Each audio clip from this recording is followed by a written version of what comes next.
Equidade no trabalho é o discurso ou é uma prática?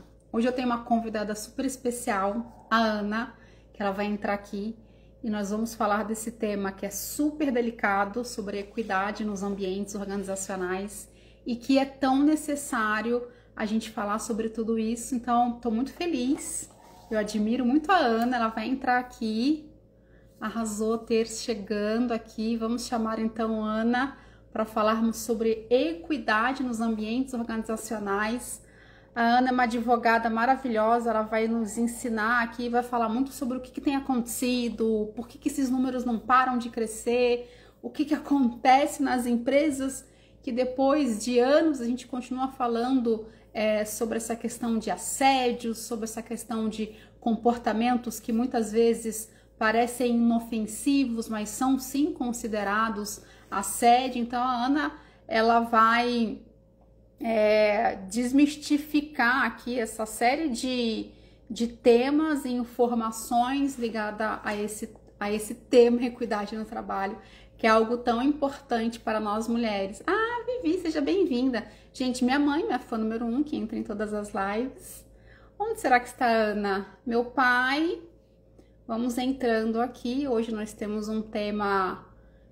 Eu geralmente converso muito com mulheres, né? Trago temas bastante femininos, né? Então, apesar de hoje o tema ser equidade no trabalho, se é um discurso ou se é uma prática, é um tema que eu afirmo e tenho muita convicção que todos nós, mulheres e homens, devemos ser educados. Maravilhosa Ana chegou, vou convidá-la aqui para participar. Cadê a senhora? Uma maravilhosa entrando, vocês me falam que às vezes dão certo. Nossa, como você tá bonita. Oi, gente, olha que gata. Tudo bem com você? Tudo, querida, tudo ótimo. Você tá bem? Eu tô bem, seja muito bem-vinda. Obrigada, é um prazer estar aqui com você. O prazer é nosso, que iremos te ouvir e te conhecer. Ô, Ana, então seja muito bem-vinda. Essa é a Ana maravilhosa. Eu gosto sempre que antes da gente começar a entrar no tema, né, sobre a equidade ao qual vamos falar hoje, para você se apresentar um pouco, pode falar o seu arroba aí para as pessoas te seguirem. Ah, legal, obrigada, Giovana. Bom, eu sou a Ana Paula Smith, eu sou advogada. Há mais de 25 anos, a gente não conta tudo, porque senão entrega a idade, aí tem uma questão, não sendo etarista, mas às vezes, né, impacta. A gente vai falar disso também. Sou mãe da Isabela, que é uma adolescente aí, quase adulta, de 19 anos, e eu trabalho com direito e processo do trabalho todo esse tempo, desde que eu me formei. E trabalhando com isso e advogando tanto para empresas como para pessoas físicas, eu fui me deparando com várias situações que eu ficava inconformada e incomodada internamente como pessoa, né? E aí já tem uns 10 anos que eu parti para agregar na minha formação e agregar na minha carreira. Comecei a trabalhar com educação executiva, com conscientização. Então, hoje, além de desenvolver meu trabalho como consultora e advogada, eu ajudo empresas, né, a se organizarem internamente, a treinarem seus líderes, seus colaboradores, para que a gente evite práticas discriminatórias, para que a gente possa prevenir o assédio moral, o assédio sexual, e aí tem sido essa minha jornada. Maravilha. Bom, então hoje a gente vai falar um pouco sobre esse tema que é bastante relevante, há bastante tempo ele existe, acho que provavelmente desde que o mundo é mundo, a gente dialoga sobre esse tema. É, Fico pensativa e às vezes feliz, né, que a gente fala cada vez mais, mas o que a gente conversou previamente, até nas perguntas de colinha aqui que eu faço, é que a gente ainda pode evoluir muito nesse tema, né? E o próprio fato da gente estar fazendo uma live sobre isso, até com o intuito mais educativo, demonstra o quanto a gente pode avançar. E no minuto que você chegou, eu estava falando que é um tema que deveria ser direcionado para ambos os gêneros, né? Masculino e feminino. Todos nós devemos ser educados nesse assunto tão importante. Então, eu estou aqui com a minha colinha gigante. E a minha primeira pergunta para você é que Eu já queria convidar a Ana para fazer live comigo, tá, gente? Porque eu acho a Ana maravilhosa. Conheci a Ana no Construindo Conexões, que eu falo todas as lives. Mas eu fiquei pensando, o que eu vou conversar com essa dona? E aí ela fez um post no LinkedIn e ela falava de alguns dados surpreendentes, ruins, né?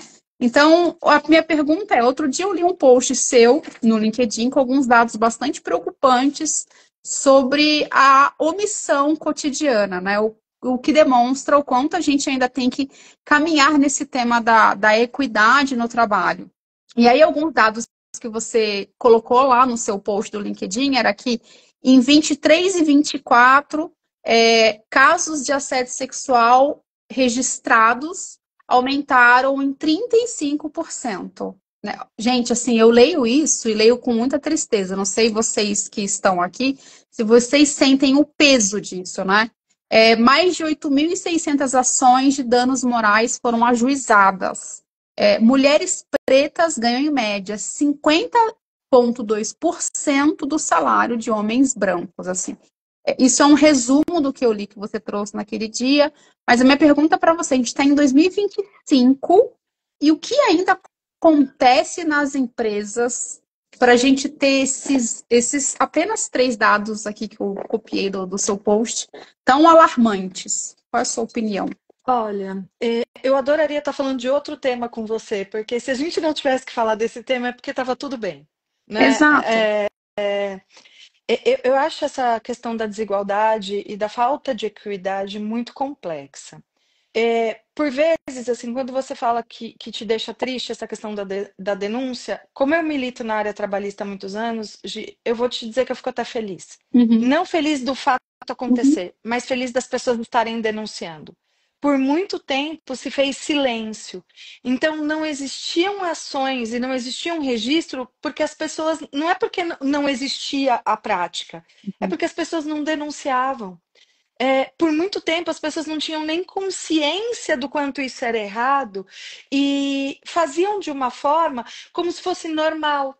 Então era normal a mulher não ter espaço, era normal a mulher só ter subemprego ou efetivamente trabalhar com questões atinentes a trabalhos manuais ou a serviços ou a ter menos acesso ao mercado de trabalho, né? E hoje, quando a gente consegue trazer isso para uma pauta e trazer isso para uma discussão e tem liberdade para isso, é positivo, porque eu Uhum, consigo trazer para uma conscientização, mas é triste ver que a gente está em 2025 e isso não mudou. uhum, Ah, o que eu percebo é que muito que se tem é por conta de uma cultura que se passa dentro de casa. E por uma questão de falta de educação mesmo formal e de conscientização das pessoas. Então, quando eu não tenho dentro de empresas, né, no em cargo de direção, um número equitativo de mulheres, quando eu preciso que o governo venha com uma lei para falar da questão da mulher, quando eu preciso que se tenha uma norma para que as empresas divulguem nos seus sites, como que está a questão da equidade dentro delas, isso me deixa triste, porque a gente não deveria ter que ter esse tipo de pauta e esse tipo de discussão, exato. sabe? Quando você verifica que é preciso ter punição para que a mulher seja olhada de uma forma diferente, e eu não vim aqui para falar assim, porque eu sou mulher, nós somos o sexo frágil. Não, eu acredito que a gente, na verdade, é o sexo forte. Só que eu tenho, e eu gosto muito de uma frase, né?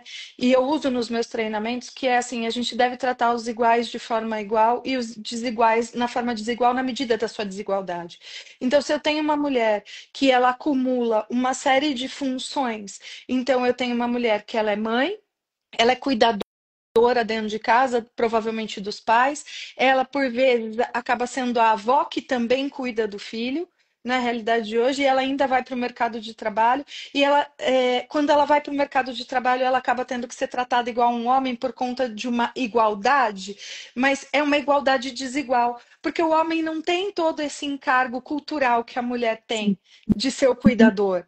Né? No sentido de ter que cuidar da casa, de ter que cuidar da família e ainda ir para o mercado. Então, existem algumas leis, né, que tratam a mulher realmente com condições um pouco diferenciadas para trazer equidade para essas relações, e é muito triste quando você vê homens e até mulheres mesmo falando, ah, mas não devia, que dia que vai ser o dia do homem, porque se comemora o dia da mulher? Sim. Quando vem esse tipo de comentário, me entristece muito, porque assim, não é um dia da mulher para a gente só ganhar flor e bombom, é um dia para a gente olhar para o papel da mulher no mercado de trabalho e tentar olhar para como a gente consegue transformar essas relações em mais equilibradas. Ana, você trouxe uma coisa sobre a questão da nossa educação, né? E tem uma coisa que eu falo, eu gosto de falar, porque eu tive que buscar muito isso, né? Eu fui uma mulher muito masculina, eu não estou falando de, né, de orientação sexual, estou falando da minha forma de lidar, a forma como eu aprendi a lidar. E aí, quando você entra no mercado de trabalho, lá atrás eu trabalhava numa consultoria que atendia empresas fabris. Então eu ia, por exemplo, numa mineradora, não vou falar nomes aqui, na Uhum. mineradora no A interior do gente Rio de Janeiro. tem Muito. responsabilidade jurídica. E aí eu ia para esses lugares e eu me lembro que eu era muito jovem, né, muito inexperiente, e eu via comentários assim bem absurdos, mas em algum momento, além desse multipapéis que a Karen está comentando aqui com a gente, que em uma hora faz a gente inclusive se perder, né? Quem eu sou, porque eu tenho que ser tanta coisa para dar conta. Tem a questão que, gente, eu não fiz essa colinha com a Ana, é porque é só um comentário do que você falou, tá? Mas o quanto é interessante que muitas vezes a gente pode perder um pouco do nosso feminino porque a gente entra nesse mundo que há mais tempo é masculino. Então, assim, a gente tem multipapéis. Na hora que a gente entra nesse mundo masculino, a gente ouve um monte de bobagens, a gente se perde, a gente questiona o quanto a gente pode ser feminina, que a gente tem características diferentes do masculino. Enfim, é puxado, né? Olha, Giovana, nesse ponto a gente é muito parecida também. A gente andou conversando de alguns temas e de verdade não, essa não teve troca e a gente não adiantou esse assunto. Mas eu também tenho hoje eu atendo várias empresas de vários segmentos. Então eu percebo que eu me masculinizei em alguns aspectos profissionalmente falando. Não é a perda da feminilidade, mas por vezes eu tenho que me equiparar a uma postura mais masculina para ser respeitada. Para ser Você ouvida, quer ver um ponto né? para ser ouvida, para ter voz e vez, né?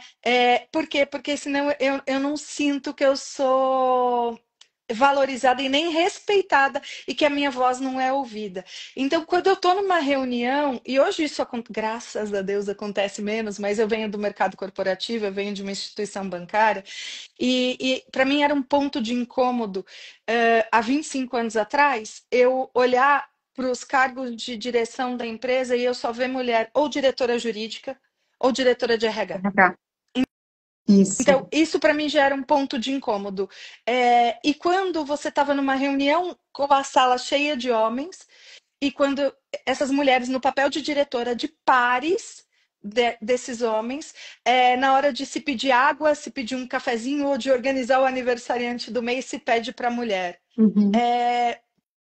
Isso, mas a gente pode fazer? Claro que pode. A gente é super multitarefa, mas eu acho injusto você entrar nesse tipo de rotulação. Sim. Eu acho injusto quando eu não posso ir vestida do jeito que eu quiser e eu preciso me apresentar um pouco mais masculina, um pouco mais fechada, com uma roupa mais fechada para eu ser ouvida e respeitada. É. Quando eu estou numa mesa, numa reunião ou num café pós-reunião ou num grupo e onde eu ouço piadas machistas, e aí olham para mim e falam assim: Ah, Ana, tudo bem, ela é como a gente.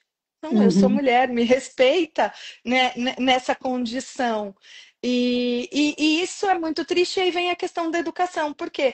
Porque a gente tem filhos. Então, já que a gente não se sente confortável com o que foi até agora, vamos tentar educar os nossos filhos para que seja diferente, que se tenha um olhar diferente, vamos Uhum. romper com esse padrão. As pessoas, quando a gente tende a falar disso, olham pra gente e falam assim: ah, mas isso é mimimi. E eu costumo também trazer essa frase, sabe, Giovana? Para mim, mimimi é a dor do outro que eu não sinto. Exatamente. Então, quando você vem me dizer que a minha dor e o meu incômodo é um mimimi, é porque você não consegue calçar meu sapato, você não consegue estar no meu lugar, você não consegue ver o quanto isso é ruim.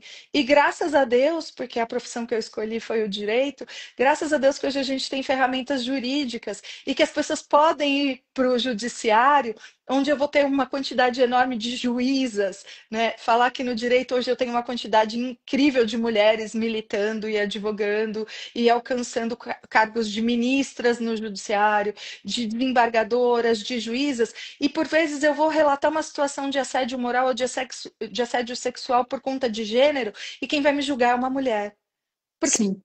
ela vai poder ter empatia, né? Uhum. A representatividade, ela significa muito, né, na vida como um todo. E uma coisa interessante, esses dias eu até compartilhei com a Teres que está aqui, é, que saiu um artigo, esses PDFs que rolam nesses grupos de RH, que a Korn Ferry trouxe um dado que nós, mulheres, nós temos uma maior dificuldade de negociação e argumentação. E aí depois eu fui jogar no meu melhor amigo, o ChatGPT, e ele trouxe uns pensamentos que eu achei bastante interessante, que é assim, as meninas, elas geralmente elas são elogiadas, né? A gente reforça o comportamento do ponto de vista do desenvolvimento da personalidade, assim, nossa, olha como ela é boazinha, nossa, olha como ela é obediente. Então, a Como ela é mulher, delicada. como ela é delicada, parece uma florzinha. Eu lembro que olhavam para mim quando eu era pequena. Nossa, como ela é meiguinha, né? E eu, tipo, não, eu não sou. Mas, enfim, não que seja ruim ser meiga, mas é o quanto, de novo, a gente é associada nesse lugar de fragilidade.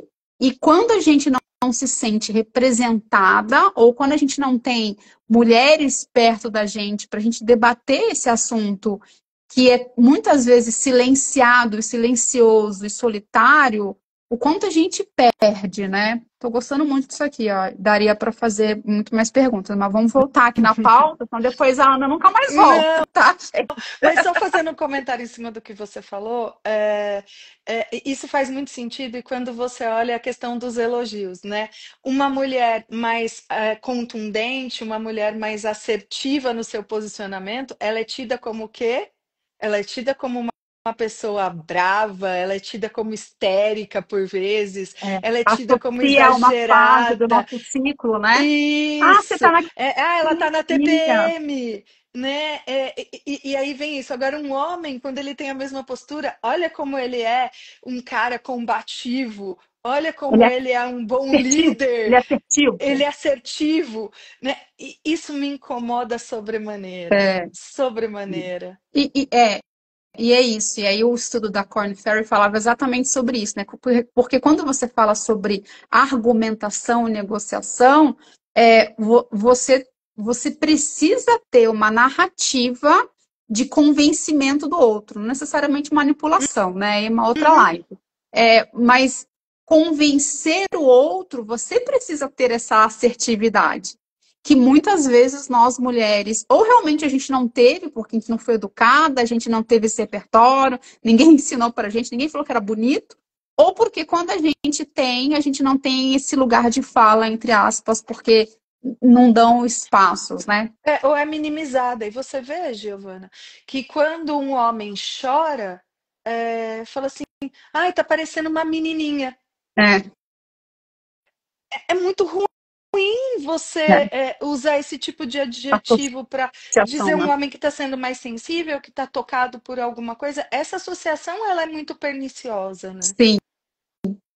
Ô, Ana, a segunda pergunta aqui, que ela é de cunho mais prático, é o seguinte: o que configura assédio no ambiente de trabalho, né? Então, a gente acaba, de novo, por não termos a educação, assim como você tem, associando o termo assédio muitas vezes mais com situações que são muito explícitas, Uhum. né? Aquelas que, tipo, sério mesmo que eu tô aqui fazendo treinamento disso em 2025, mas a gente sabe que a gente tem. Mas quais são os comportamentos mais sutis ou disfarçados e que também né, existem e que precisam ser combatidos no ambiente de É, trabalho. eu acho que falar de assédio, a gente precisa falar de algumas coisas. A gente geralmente olha para esse ponto, né? Aquela situação limite ou aquele ponto de explosão que acontece e que é o assédio claro. Então, você, por vezes, tem uma situação pontual que você descreve e fala assim: nossa, essa pessoa foi assediada aqui. Mas o assédio por si só, ele tem que ser uma conduta intencional. Então eu tenho que ter intencionalidade. Qual é a intenção? A intenção é de ferir o outro, a intenção é de magoar o outro. Ela tem que ser, na verdade, quando se olha, né, são práticas reiteradas que elas são intencionais com o objetivo de trazer um desconforto para aquela pessoa. E por vezes, quando a gente fala em relação a trabalho, né, fazer com que essa pessoa ou ela saia do trabalho, ou ela se desligue daquela relação, ou ela se sinta tão acuada ao ponto dela ter uma baixa de produtividade. E acho importante também trazer, Giovana, que muita gente não sabe, Giovana, que o assédio ele não acontece só da chefia para com o subordinado. Ele pode acontecer entre pares, ele pode acontecer do subordinado para a chefia, ele pode acontecer de diversas outras formas, em um grupo específico contra uma pessoa. Então, o assédio ele tem várias facetas, mas a gente precisa sempre olhar para a questão da intencionalidade, porque eu não posso também trazer tudo para o campo do assédio, porque existe gente que é sem noção, e é de fábrica sem noçãozice, né? Às vezes, sabe aquela história da brincadeirinha, da brincadeira deselegante, daquele comentário desnecessário, mas que a pessoa não está tendo a intenção de ferir o outro. Então, eu acho que para você entender o assédio, você precisa sempre olhar para esses requisitos, né? Então, é uma conduta reiterada? Mesmo que eu diga, eu não gostei, mesmo que eu me posicione ou eu demonstre, porque às vezes eu não tenho uma postura de ser mais combativa e dizer textualmente, não consigo, mas eu demonstro que eu não gostei e você ainda continua insistindo. Então, Uhum. precisa olhar para a intencionalidade e olhar para a questão da reiteração também. Que, enfim, é muito pano para manga, mas, de novo, né, se muitas vezes nós não somos educadas a sermos assertivas, né, ou deixar claro limites, né, porque na nossa cultura o homem tem mais facilidade de falar, não, não quero, não, não vou, né, Uhum, nós mulheres, a gente fica, eu não vou, mas aí eu vou desagradar o fulano, aí a gente às vezes até vai, ou seja, se se partirmos também de uma premissa que nós mulheres cedemos um pouco mais, afrouxamos um pouco mais esse limite saudável da relação, muitas vezes até para a própria mulher falar, mas será que isso é assédio? Será que isso tem muito. será que não é assim mesmo? Que ele trata assim todo mundo? Acho que isso é um ponto, e o outro ponto é isso. Quando ela percebe, quando essa mulher percebe o quanto ela o quanto ela consegue colocar esse limite, porque, de novo, não teve algum histórico ou algo, e aí quando você fala que você, eu falei no começo, né? Acho que são dados muito tristes, você falou assim, são dados tristes, mas agora nós temos dados, né? Uhum. Isso é positivo, quer dizer que temos pessoas é, é, falando sobre isso, né, pleiteando o assunto, mas eu fico imaginando que né, nesse dilema de falo ou não falo, coloco o limite ou não coloco o limite, tem uma tantada de outros casos perdidos por aí, né? O assédio ele não exclusivo, o sofrer assédio não é um papel exclusivo da mulher, mas a mulher sofre muito. Uhum. Então, trazendo isso para a nossa realidade e aqui na nossa pauta, quando a gente fala da questão da mulher, uma postura clara de assédio é quando eu começo a insinuar ou fazer questões a respeito da vontade dessa mulher em ser mãe. Quando, por exemplo, quando eu estou para ter uma promoção de alguém, eu digo, mas isso já aconteceu, eu já vi casos verídicos, né? Eu tenho um homem e uma mulher com condições, às vezes essa mulher está até mais qualificada, e a justificativa do diretor em não promovê-la foi, mas ela acabou de casar, já já ela vai querer ser mãe. Sim, né? como que isso pode ser um ponto de desconforto? Quando uma mulher começa a não ter a oportunidade de ser promovida, ou às vezes ela sofre um downgrade, ou ela é isolada porque ela apresentou atestado porque o filho estava doente. Uhum. Sim. Quando eu fui procurada por uma moça outro dia que ela estava concorrendo e ela estava num período de experiência para uma nova função e o gestor dela chamou ela para uma conversa e falou que ia voltar ela para o cargo anterior porque a filha dela ficou doente e aí ela apresentou atestado e outro candidato, outra pessoa que podia participar era um homem e aí não tinha esse tipo de problema. Isso é claramente uma postura assediadora, né? Uhum. Quando eu tiro uma mãe do home office, porque eu jogo a coisa assim, ela quer fazer home office para ela poder ficar mais tempo com o filho, sendo que um homem que também está em casa vai ter essa condição. Então, eu poderia falar de mil formas de assédio, que daí não independe do sexo, mas como aqui a gente está falando dessa questão de equidade, olha o tipo de assédio que pode acontecer diretamente para a mulher e o quanto isso é desconfortável. Sim, até porque, de novo, na sociedade em que a gente vive, é, levar ao médico, cuidar da saúde, cuidar da criança que fica doente, fica com a mulher. Então, assim, é insano, né? Para onde Uhum. você corre, é uma coisa mais estreita. A próxima pergunta, né? Quais as responsabilidades reais das empresas, né, diante desse cenário, né? Assim, além das políticas formais, internas, que muitas empresas, ó, a grande maioria tem, até porque precisa ter, né? O que que é esperado de uma empresa que deseja se posicionar como um ambiente que é seguro e é equitativo? Eu acho que o primeiro ponto que a gente precisa olhar é a atitude, porque eu estou cansada de ver também empresas que têm políticas inclusivas, de equidade no papel, e que, na verdade, na prática, não comungam. Então, eu acredito que, assim, eu capacitar as pessoas e trazer isso para uma realidade é o primeiro ponto. Se a empresa ela está realmente comprometida com esse tipo de situação e ela quer ter uma história diferente, quer fazer uma história diferente, quer jogar um jogo diferente, então vamos olhar para as pessoas como indivíduos, como pessoas, independente do sexo. Então, eu tendo políticas claras, eu educando o meu time, educando os meus líderes para evitar esse tipo de prática, esse já é um primeiro ponto. Um outro é ter um compliance estruturado. Ah, mas compliance é só para empresa grande. Não, gente. É ter uma estrutura interna onde você tem os seus valores e são valores inegociáveis. Então, você não admitir práticas de assédio dentro da sua empresa. Você não relativizar quando elas acontecem. Não justificar, ah, mas não é bem assim. Ah, mas ela entendeu mal. Não. Tenta apurar, porque o assédio também tem isso. Às vezes, uma brincadeira que eu faço com você, você vai levar na boa. A gente vai rir disso e vai achar isso legal. Às vezes, uma brincadeira que eu faço com uma outra pessoa, que tem um outro perfil, que é mais tímida, vai despertar um gatilho nela, vai trazer ela para um lugar horroroso e ela vai ficar muito mal com isso.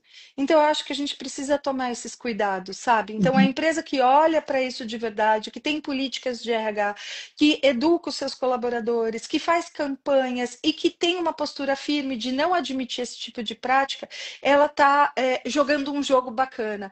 E a gente tem aí a questão da ONU, né? Tem toda uma estrutura, tem o Pacto Global da ONU, que tem uma agenda de até 2030 com vários temas, então eu tenho sustentabilidade, e um dos temas que eu tenho é equidade. Então, e o Brasil é signatário desse pacto, então as empresas precisam olhar para isso. Então, quando eu tenho uma lei que a mulher que trabalha final de semana, ela tem que folgar um domingo sim, um domingo não, não é porque ela é mulher, ah, agora eu não contrato mais mulher porque é difícil. Não, é porque essa mulher ela precisa ter um tempo com a família dela, porque ela precisa ter um tempo para cuidar da casa, para poder se olhar e dar atenção para a família.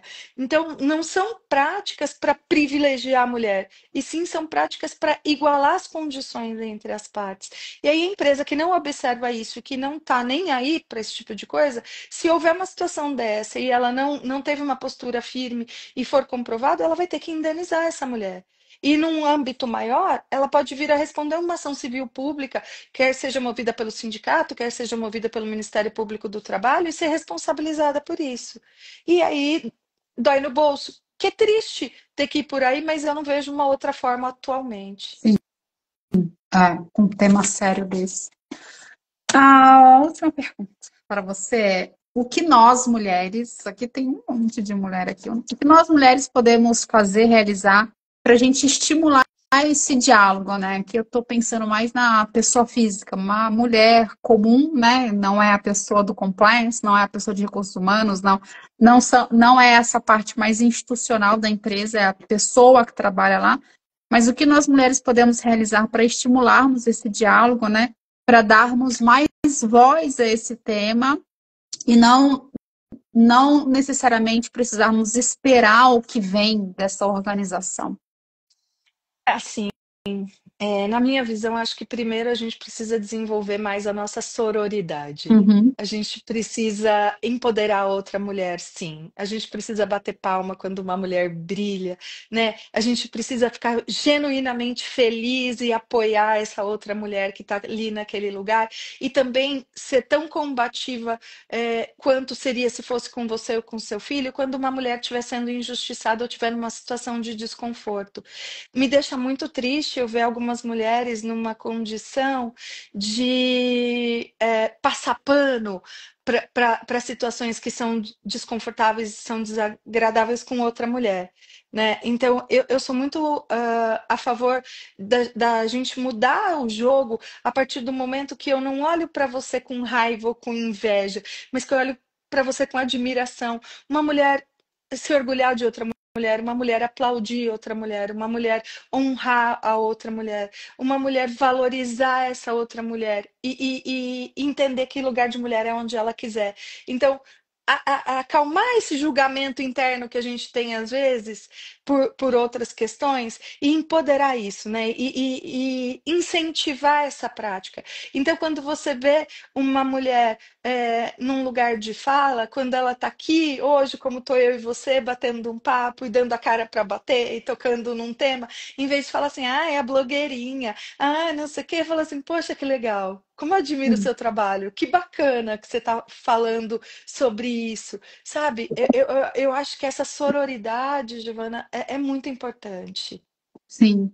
E eu acho que tem uma outra questão também, assim, que a mim me pega muito, é pessoal. Mas eu fico incomodadíssima quando as pessoas falam assim, ah, é porque as mulheres elas são muito competitivas entre elas, né? Uma coisa assim. Eu falo assim, gente, isso não é uma característica do feminino, não é. Nós não somos competitivas, né? Então, o quanto, de novo, resgatar esse feminino é uma coisa muito linda, né?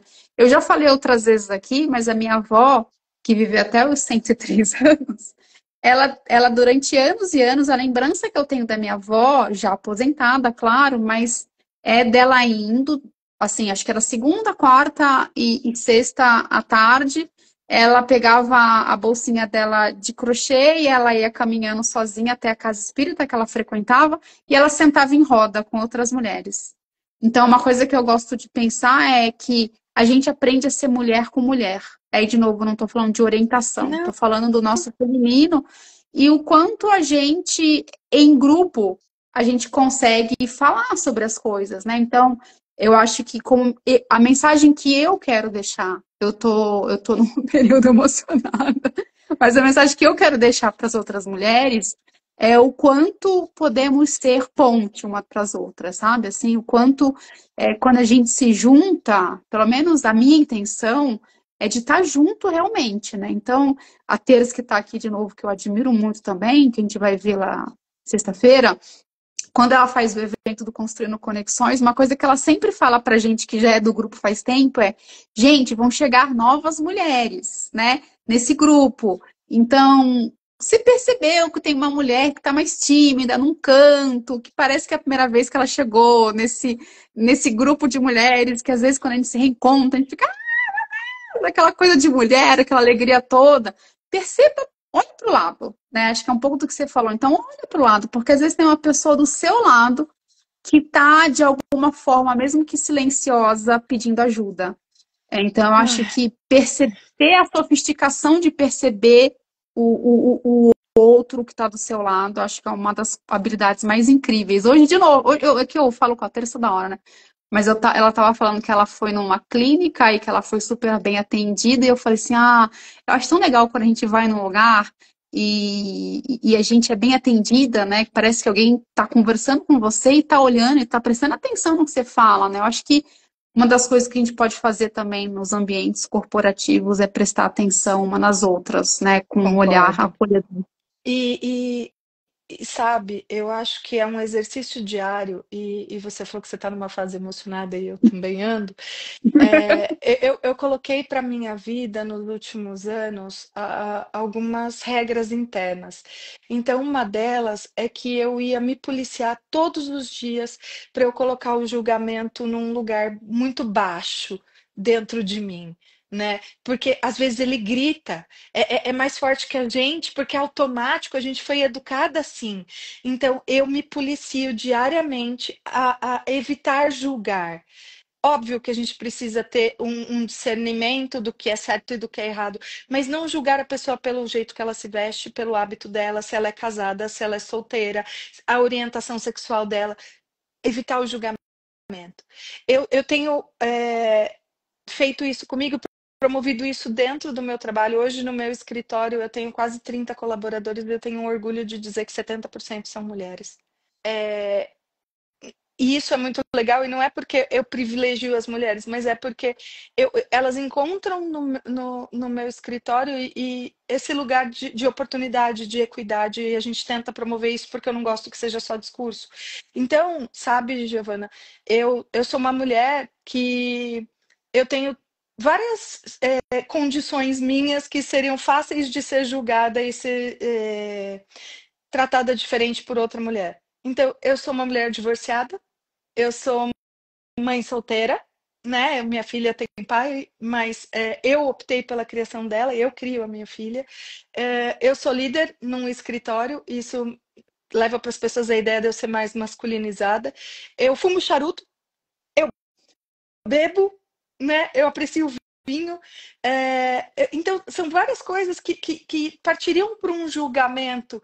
E em grupos de mulheres, e às vezes mulheres tão diferentes de mim, que num primeiro momento eu tinha receio de ser julgada, eu encontrei um acolhimento tão incrível, e falar do Conexões para mim me emociona, e eu, assim, eu amo muito a vida da Tercília, e acho que ela faz um trabalho incrível, e eu quero apoiar cada vez mais para que esse trabalho possa acolher e receber cada vez mais mulheres, para elas sentirem esse lugar de segurança.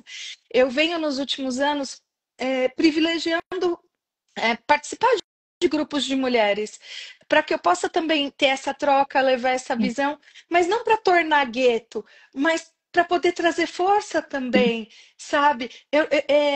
Eu acredito muito que quando você honra e quando você empodera outra mulher e quando você leva o seu conhecimento e você divide com ela, você torna ela mais forte para que ela também encare. E às vezes, pela sua história, você inspira pelo exemplo. E às vezes, quando ela vê permissão, outra mulher se permitindo, ela se dá permissão. E isso é importantíssimo, sabe? Até porque, como mãe de uma mulher, eu quero muito que a minha filha encontre um caminho muito mais aberto do que esse que eu trilhei nesses 48 anos. Muito mais libertador, né? Assim, fazer escolhas mais com menos julgamento, né? Com menos cobrança, com menos autoquestionamentos, né? Será que eu posso? Será que eu não posso? Será que isso aqui é Isso não é permitido para para mim? mim. É isso. Ah, que incrível. Eu admiro você demais. Já falei, né, gente? A primeira vez que eu vi a Você Ana, é uma a gente estava querida. a gente tava num grupo de mulheres por Tercília Pinheiro. Uhum. E aí ela abriu a boca e eu me apaixonei. Então é isso, assim, fiquei felicíssima que você esteve aqui. Muito obrigada. É um tema realmente que me emociona muito, né? Porque afinal somos Somos mulheres, né? mulheres. Vivemos tudo isso. Quem aqui não tem uma história bizarra para contar, né? Acredito que todas nós temos, mas que bom que temos mulheres maravilhosas como você. Somos netas de mulheres, somos filhas de mulheres, somos irmãs de mulheres, somos mães de mulheres, e eu acho que se a gente não olhar para isso e não tentar fazer essa jornada um pouco mais leve para a gente, menos pesada, de ficar tudo muito Sim. triste, sabe? Eu te agradeço muito o convite, foi um prazer estar aqui com você. Como eu te mandei mensagem mais cedo, eu estava ansiosa por esse momento. Eu também te admiro demais e acho que, assim, desde o primeiro dia que eu te vi, eu falei, gente, que mulher, que potência é essa mulher. Quando você abriu a boca, você conduziu uma vivência uma vez num grupo que eu estava participando. Eu olhei e falei, gente, essa mulher é uma potência. E é muito legal poder hoje te chamar de amiga e poder estar aqui com você dividindo esse espaço. Obrigada de verdade, de Eu que coração. agradeço. Um beijo para vocês que estão aqui, obrigada. Gente, tem pessoas aqui que entram em todas as lives, assim, eu sou completamente apaixonada. Mas muito obrigada, a live vai ficar salva. Eu preciso agradecer. Espero que. Tem um monte de amiga querida minha do coração que eu fiquei muito feliz de ver aqui também. É Ah, muito que legal bom, poder dividir que esse bom. espaço. Aí vai ficar salva. Então, depois, mulheres, eu acho que foi uma live muito gostosa, apesar de ser um tema tenso, intenso. Acho que é uma live que depois vocês podem compartilhar e é isso. Para quem entrou mais tarde, rever o que perdeu, e é isso. Boa noite para vocês, um beijo para você, Ana, e até a próxima. Obrigada. Um Até a beijo. próxima. Um beijo, gente. Tchau. Boa Tchau. noite.